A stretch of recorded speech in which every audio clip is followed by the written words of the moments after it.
Varicose wine సమస్యతో బాధపడుతున్నారు. Best చికిత్సను అందించే భారతదేశంలోని ఏకైక హాస్పిటల్ ఆవిస్. నమస్కారం. మాఘపురాణం 11వ రోజు పారాయణలోకి వచ్చాం. ఈరోజు మాఘశుద్ధ ఏకాదశి. ఏకాదశి నాడు ఉపవాసం ఉండే అలవాటు ఉన్నవాళ్ళు ఈ రోజున ఉపవాసం ఉండొచ్చు. రేపొద్దున ద్వాదశి నాడు పారాయణ చేసుకోవచ్చు. ఈ మాఘశుద్ధ ఏకాదశిని భీష్మ ఏకాదశిగా చెప్తారు. దీనికి 2 రోజుల ముందు వచ్చిన అష్టమి నాడు భీష్మాష్టమి అని చెప్తారు. ఆ రోజునే భీష్మ పితామహులు నిధనం చెందారని, వారి పేరు మీదుగా ఈ రోజున భీష్మ ఏకాదశి అని చెప్తారని చెప్పుకుంటాం. మనం పురాణాల్లో కూడా ఇట్లా చెప్పబడుతుంది. ఏకాదశి నాడు అన్ని ఏకాదశిలో ఉండగలిగినా లేకపోయినా ఇలా ప్రత్యేకమైనవి పర్వదినాలుగా చెప్పబడేటువంటి ఏకాదశుల్లో ఉపవాసం అంటే అన్నానికి భిన్నంగా ఏదైనా స్వీకారం చేయటం, అన్నము తినకుండా ఉండడము. దాని భిన్నంగా ఉండలేని వాళ్ళు, పలహారాలు చేసి ఉండలేని వాళ్ళు ఏదైనా కొంచెం అన్నంతో బియ్యపుతో చేసిన పదార్థం కాకుండా ఇంకొకటి ఏదైనా తీసుకుని కొంచెం తేలిగ్గా ఉపవాసం చేసి ద్వాదశి నాడు పారణ చేస్తే అద్భుతమైన ఫలితం లభిస్తుందని చెప్తారు. అవకాశం ఉన్న వాళ్ళు చేసుకోవచ్చు. వశిష్ఠ మహర్షికి దిలీప మహారాజుకి జరుగుతున్నటువంటి సంభాషణలో భాగంగా మృగశృంగుడు అతని పుత్రుడైనటువంటి మృకండుని యొక్క వృత్తాంతం చెప్పబడింది. ఇప్పుడు చెప్తున్నారు, దిలీప మహారాజా, ఇంకా మృకండుని పుత్రుడైన మార్కండేయుని చరిత్రను కూడా వినుము. మార్కండేయ చరిత్ర అత్యంత పుణ్యదాయకమైనది. దీన్ని విన్నా చదివినా ఎవరైనా సరే భక్తులందరూ పరమ భాగవతోత్తములు కాగలరు. పైగా భగవంతుని కృపకి పాత్రులై సద్గతులను పొందగలరు. ఇప్పటిదాకా మనం విష్ణు పూజ చేయండి అని చెప్పాం. మృగశృంగుడు విష్ణువుని ప్రత్యక్షం చేసుకున్నాడు అని కథలో కూడా విన్నాం. ఇక్కడి నుంచి శివ పూజా విధానాన్ని తెలియజేస్తారు. మార్కండేయుడు పరమశివ భక్తుడు, మనకు తెలిసిందే కదా, అది చెప్తున్నారనమాట. శ్రద్ధగా వినమంటున్నారు. మార్కండేయుడు మృకండుని పుత్రుడు, మృగశృంగునికి మనవడు. 16 సంవత్సరములు మాత్రమే అంత చిన్న ఆయుష్ కలిగినటువంటి మృకండ కుమారుడు. ఇతడు మృకండునికి పార్వతీ పరమేశ్వరుల దయ వల్ల జన్మించిన వరప్రసాదం. అయితే సంతానహీనుడైన మృకండు సర్వేశ్వరుని పూజించి తపస్సు చేసి మెప్పించి దానివల్ల ఫలితంగా లభించిన కుమారుణ్ణి అల్లారు ముద్దుగా పెంచుకున్నాడు. రోజులు గడుస్తున్న కొందికి పిల్లవాడు పెరుగుతుంటే సంతోషం కంటే దుఃఖం పెరగటం మొదలుపెట్టిందట. కాలగమనంలో పిల్లవాడికి 5 సంవత్సరాలు నిండినాయి. తల్లిదండ్రులు బాలునికి ఉపనయనాది వైదిక కర్మలన్నీ పూర్తి చేశారు. అక్షరాభ్యాసం చేసి గురువు వద్ద విద్యాభ్యాసం చేయటానికి నిర్ణయించారు. అంటే మరి ఉపనయనానికి ముందు అక్షరాభ్యాసం లేదా అంటే లేదనుకుంటానండి. పురాణం ప్రకారం అట్లా చెప్తారు. ఉపనయనం చేసిన తర్వాతే విద్యాభ్యాసం. పైగా వీళ్ళు మనం చేసుకుంటున్నట్టుగా ఇప్పుడు గర్భాష్టమంలో 8వ 9వ ఏట, 7వ ఏట, 9వ ఏట, 11వ ఏట అట్లా కాకుండా కొంచెం 5 ఏళ్లకే, మనం అన్ని కథల్లోనూ 5 ఏళ్ళు నిండినే ఉపనయనం చేశారు లాంటివి కనపడుతూ ఉంటాయి. ఆ కాలం అది అయ్యి ఉంటుంది, అప్పుడు పద్ధతేమో అది. సరే, క్రమంగా పిల్లవాడు మార్కండేయుడు చదవటం రాయడం ప్రారంభించాడు. తన తండ్రి వల్లనే అచిరకాలంలోనే అన్ని శాస్త్రాలు ఔపోసన పెట్టాడు. వేదాంగాలను, పురాణేతిహాసాలను, స్మృతులను పఠించాడు. సకల సద్గుణోపేతుడయ్యాడు. వినయ విధేయతలు, పెద్దల ఎడల గౌరవభావము, ఇలాంటివి ఎన్నో మంచి గుణాలతోటి సద్గుణ సముపార్జితంగా ఉన్నాడు పిల్లవాడు. చదువు వల్ల కొంత సంస్కారం వస్తుంది, విద్యాబుద్ధులతోటి వస్తుంది అనుకోండి. అమ్మా నాన్నల వల్ల, తర్వాత మనం ఇంట్లో ఆచరించే విధానాల వల్ల అందరి పిల్లలు ఇలాగే ఉంటారు. ఎవరో విపరీతులుగా ఉంటారు కానీ. అయితే ఇతను ఎంత శాస్త్ర పారంగతుడైనా కూడా మార్కండేయుని తల్లిదండ్రులైన మరుద్వతి మృకండులకు మాత్రము నిత్యము, నాయన కుమార, బాల్యమునందే నువ్వు సకల శాస్త్ర కోవిదుడు అయ్యావు. నీ తెలివితేటలు, బుద్ధి కుశలత అమోఘము. 10గురిలో మంచి పేరు తెచ్చుకున్నావు, సంతోషము. కానీ మార్కండేయ, నీవు నీ గురువుల పట్లను, పెద్దవాళ్ల పట్లను మరింత జాగరూకతతోటి, మరింత భక్తిభావంతో మెలుగు నాయన. పెద్దలు, ముని పుంగవులు, పరమ భాగవతోత్తములు, యోగి పుంగవుల ఆశీస్సులే నీకు శుభమంగళకరాలు అవుతాయి. కాబట్టి నువ్వు అట్లా చేసి వారిని మెప్పించి శుభాశీస్సుల్ని పొందునైనా, తద్వారా నీ ఆయుర్దాయం వృద్ధి పొందగలదు అని హితోపదేశం చేసేవాళ్ళు. పెద్దవాళ్ళతో మర్యాదగా మెలుగు, వాళ్ళు ఏదో చిరంజీవ, సమస్త సన్మంగళాన్ని భవంతు అలాంటి ఆశీర్వాదాలు ఇస్తారు. దానివల్ల నీ పుణ్యబలం పెరిగి ఆయుష్ వృద్ధి అవుతుందని పిల్లవాడికి బాగా ఇంకా వినయంగా ఉండు, ఇంకా బుద్ధిగా ఉండని, బుద్ధిమంతుడైన పిల్లాడికి ఇంకా చెప్తూ ఉండేవాళ్ళు.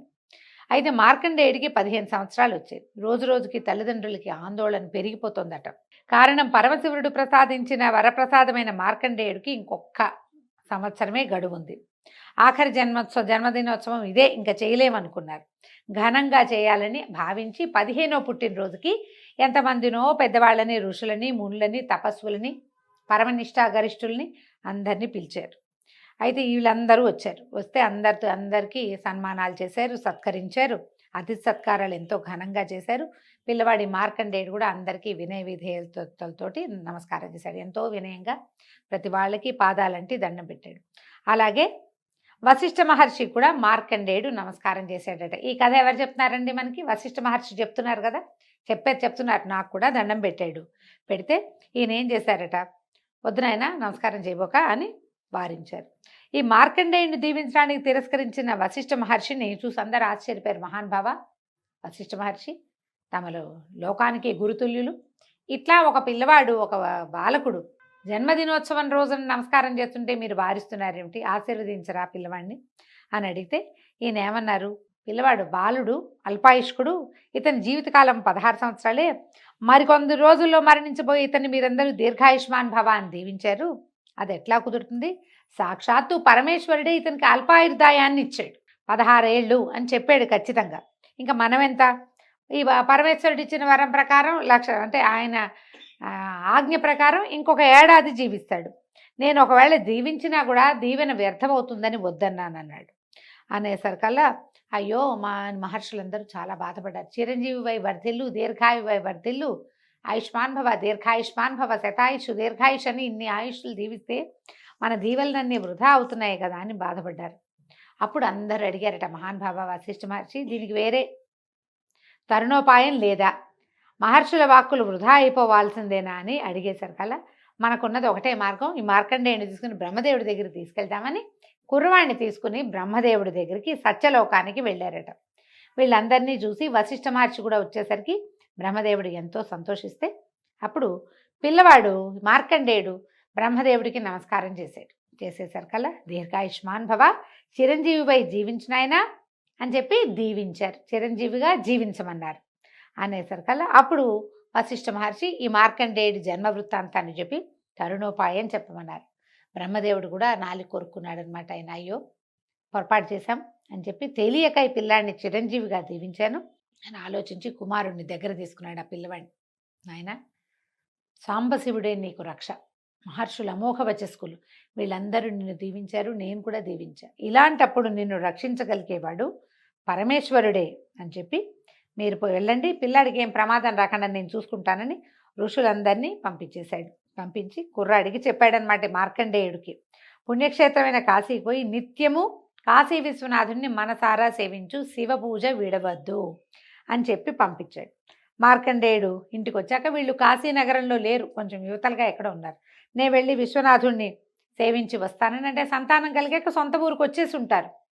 గర్భవతి అయ్యాకో దర్శనం అయ్యి ఆయన నుంచి వరం లభించాక వెనక్కి వచ్చేసారు. అబ్బాయి మళ్ళీ కాశీ వెళ్తానని మొదలుపెట్టాడు. సరే వెళ్తాననేసరికి వీళ్ళు ఇంకా పిల్లవాడు బతికేది ఏడాది, ఈ ఏడాదిలో మనం పిల్లాడిని మిస్ అయిపోతామని, అతను ఎక్కడ మరణిస్తాడో తెలియకుండా అయిపోతుంది కదా, అందుకని అలా పోగొట్టుకోవడం ఇష్టం లేక మేము కూడా వస్తామని చెప్పి భార్యాభర్త మళ్ళీ బయలుదేరారు. చాలా రోజులు శ్రమపడి కాశీ నగరానికి చేరి విశ్వేశ్వరుని సమీపంలోనే ఒక ఆశ్రమాన్ని నిర్మించుకుని ఉన్నారు. మార్కండేయుడు విశ్వేశ్వర సమీపంలో సాన్నిధ్యంలోనే శివధ్యానంలో మునిగి రాత్రింబవళ్ళు ఉండేవాడు. సదా శివలింగాన్నే సేవించేవాడు. కాలగమనంలో 16వ ఏట ప్రవేశించాడు. మరణం ఆసన్నమైంది. మార్కండేయుని జీవితకాలం పూర్తయిందని తెలుసుకున్న యముడు, భటులారా వెళ్ళండి, కాశీక్షేత్రంలో ఉన్న మార్కండేయుని ప్రాణాలని కొనిరండి అని ఆజ్ఞాపించాడు. యముని ఆజ్ఞ ప్రకారం యమదూతలు కాశీలో శివసన్నిధిలో ధ్యానం చేసుకుంటున్న మార్కండేయుని వద్దకు వచ్చి ప్రాణాలు తీసుకోబోయారు. కానీ లాభం లేదు. మార్కండేయుని చుట్టూతా తెలియని ఏదో ఒక తేజస్సు ఆవరించుకుని ఉందట. ఆ వేడిమికి యమదూతలు నిలవలేకపోయారు. కాలపాశం కూడా మార్కండేయుని చేర్ల. దాంతో ఆ బాధలు పడలేక దాన్ని తట్టుకోలేక యమదూతలు వెళ్ళి మేము అతని సమీపంలోకి వెళ్ళిపోతున్నాము, ఏదో తేజస్సు ఉంది, అది అగ్నికణాల్లాగా మమ్మల్ని బాధిస్తోందని చెప్పేసరికల్లా యముడు ఆశ్చర్యపోయి మన వృత్తి ధర్మానికే విరుద్ధంగా ఉంది, నేను చూస్తానని అనుకుని తన వాహనమైన దున్నపోతుని అధిరోహించి అక్కడికి వెళ్ళాడు. వెళ్ళేసరికల్లా శివధ్యానంలో ఉన్నటువంటి ఈ మార్కండేయుడి మీదకి కాలపాశాన్ని విసిరాడు. అయితే కళ్ళు తెరిచి చూశాడట మార్కండేయుడు. చూస్తే సాక్షాత్తు యమధర్మరాజు తన ప్రాణాలను తీసుకుపోయే ప్రయత్నంలో ఉన్నాడు. భయపడిన మార్కండేయుడు శివలింగాన్ని గట్టిగా కావులించుకున్నాట. శివ, సాంబశివ, రక్షించు రక్షించు నన్ను అని పరిపరి విధాలుగా స్తోత్రం చేస్తూ భయంతో శివలింగాన్ని కావలించుకున్నాడు. తదేక దీక్షతో శివునే ధ్యానిస్తున్న మార్కండేయుని మొరని కైలాసమునందున్న పార్వతీ పరమేశ్వరులు విన్నారు.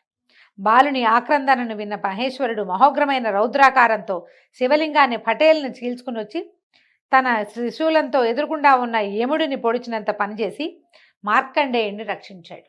మనం రకరకాలుగా వింటామండి. ఈ పాశం వేశాడని కావలించుకున్నటువంటి మార్కండేయుడితో పాటు పరమేశ్వరుడి మీద శివలింగానికి కూడా ఆ పాశం పడిపోయిందని, అప్పుడు శివలింగాల్లోంచి రౌద్రాకారంతో రుద్రుడు బయటికి వచ్చాడని చెప్తారు. కొంచెం ముందు వెనకగా ఇలాగే జరిగిందనమాట.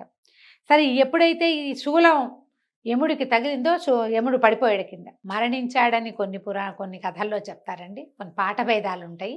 కానీ శూలం తగిలిన వాడు జీవించి ఎలా ఉంటాడు? ఉండకపోయి ఉండొచ్చు, ఆయన శూలం తగిలి పడిపోయి ఉండొచ్చు.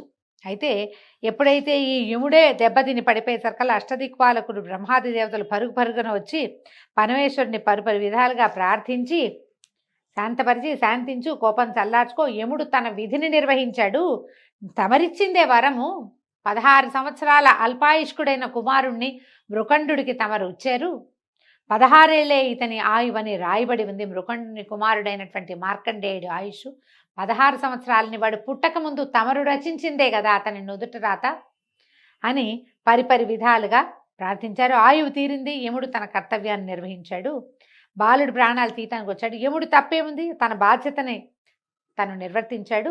అయితే సదా మీ ధ్యానంలో ఉండటం వల్ల మీరు అతన్ని చిరంజీవిగా దీవించారు. అది యమధర్మరాజుకు తెలీదు.